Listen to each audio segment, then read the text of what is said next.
actually uses Instagram. Really? Really? Yeah. We have no excuse for not knowing how. She's very concerned about the new language. She is. She did. She read the fine print. We had a little fun with Instagram this morning. Yeah, I'm sure that they really want to sell these photos. I resent that David and Savannah asked me to bring them coffee every morning. That's unbelievable. Actually, and David then said you didn't put enough honey in his tea, which led to his sore throat. And not enough cream in your coffee, That's Missy. right. There's never enough cream for the coffee. With my Instagram picture, we're breaking some news here. Yeah. Time Person of the Year. Congratulations. Yep. I know. Speech. Yeah, well, you know, look, it was very difficult, but I decided to accept. Well, it works. I was concerned that they captured some moments behind the scenes that we didn't want out there in public between Savannah and I this morning. I mean, what happens in the makeup room usually does stay in the makeup room. I'm just shocked that you actually let her touch your hair. Me neither. I think I really achieved some volume that we don't normally see. And yet, what happened to your voice with that? After she touched your hair. Right. It's all fun until somebody loses a voice. Yeah. All right, Andrea, thanks so much. And coming up next, Time's Real movie season. Hope you have a little extra time. You will need it. Today's Jenna Wolf is here to explain this new phenomenon, well, new old phenomenon in movies. Jenna, good morning. It is new, a little bit old. Good morning, you guys. You know, some say because the movies are so long, if you start your clock at the beginning of the movie, it'll tell you, oh, 107 minutes in, go now. It's a very long script. I missed a key scene in Les Mis because I had to go to the bathroom. No more. Your problems are solved. Well, wait a minute. You've seen Les Mis like 14 times. But I'm not so mad about that. I mean, like James Bond, I want to see. I don't mind. Jenna Bush chats with the First Lady after your local news.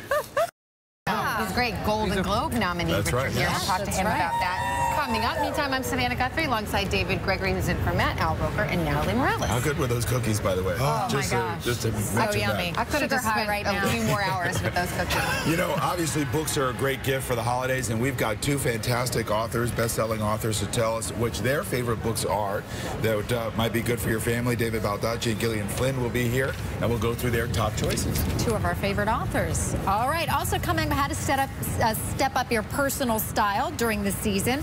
Lloyd Boston, of course, is all about taking risks, trying something new. He's going to share some affordable ideas for you. And you may or may not have noticed, but on our plaza, we have two big numbers. The numbers 13. These are two of the four of the 2013 numbers that will adorn Times Square when we ring in the new year. 7 feet tall. David is just slightly shorter than the numbers. I mean, it's pretty cool because these are going to be way up there, and now you can see. So are you. And we are actually 13 days away until we see those numbers. You know, 13 is obviously, some consider that an unlucky number. So there's, you know, people are going to be encouraged to bring good luck to this number, which we'll try. I'm going to do a little 4-leaf clover or something. 200 LED lights. Yeah. Let's walk back this way. Okay. Oh, let's stay away from the light. That's right. Because from one big luminary to another. Wow. Richard Gere.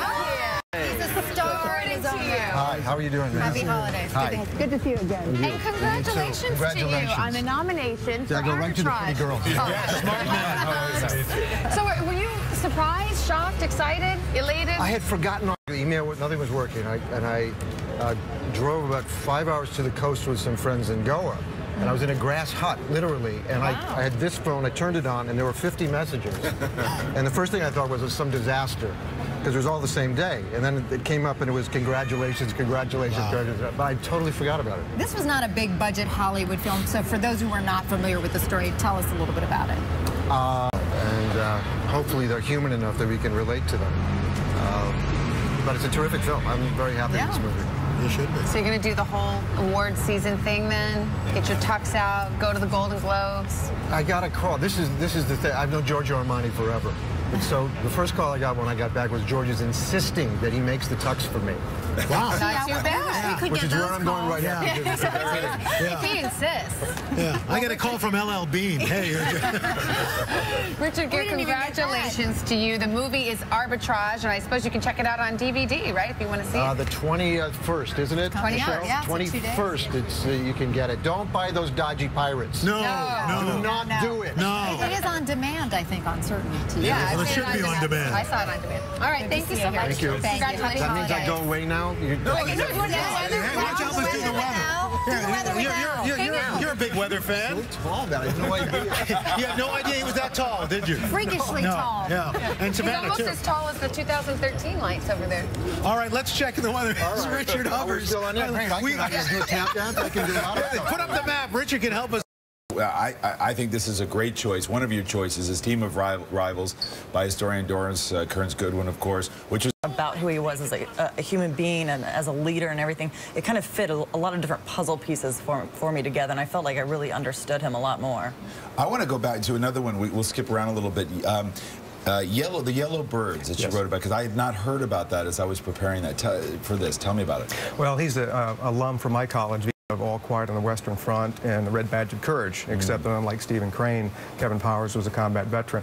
This book will stay with you for a long time, both the war part and also coming home. Okay, you've got Jasper Ford, who wrote The Woman Who Died a Lot. You say this is like J.K. Rowling on steroids? Yeah, and it's also like C.S. It's on your list. There was one I was thinking about that I'll get to in just a minute, but just pick another one on your list. All right, I'll start with Sailor Twain.